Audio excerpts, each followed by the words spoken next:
Napakalam yan, napakalabo. Sabi nga ng mga bakla Boma Labs, yung palusot ni Senator Robin. Malinaw na malinaw, no? Kasama siya doon sa nagtakas at nagpuslit. In fact, yung kanyang dapat ay palusot, naging parang confession pa para siya nagpaliwanag sa presinto, tapos pinahamak pa niya yung sarili niya.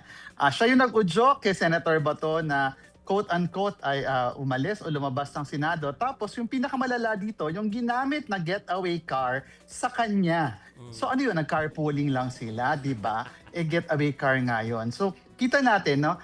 The Senate as an institution at yung ilang mga senador, nagkakanlong na isang kilalang nagpapatay ng libu-libong mga Pilipino.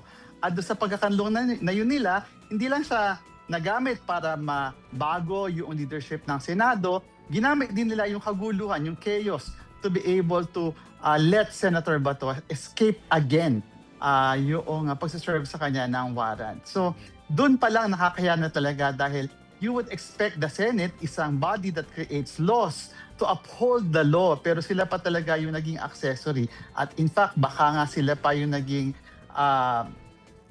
nag-facilitate nung pagtakas si Senator Bato. And ano dito malinaw dito ang pananagutan at responsibilidad ng current Senate leadership. Kaya talagang mahihirapang mag-move on ang Senado at ibalik yung kanyang kredibilidad at integridad kung ito pa rin yung liderato na meron sila. Isang liderato na walang dinala sa Kongreso, sa Congress at sa lipunan natin, kundi puro kaguluhan at chaos. No? Ang sabi nga ng isang bakla, puro katsipan.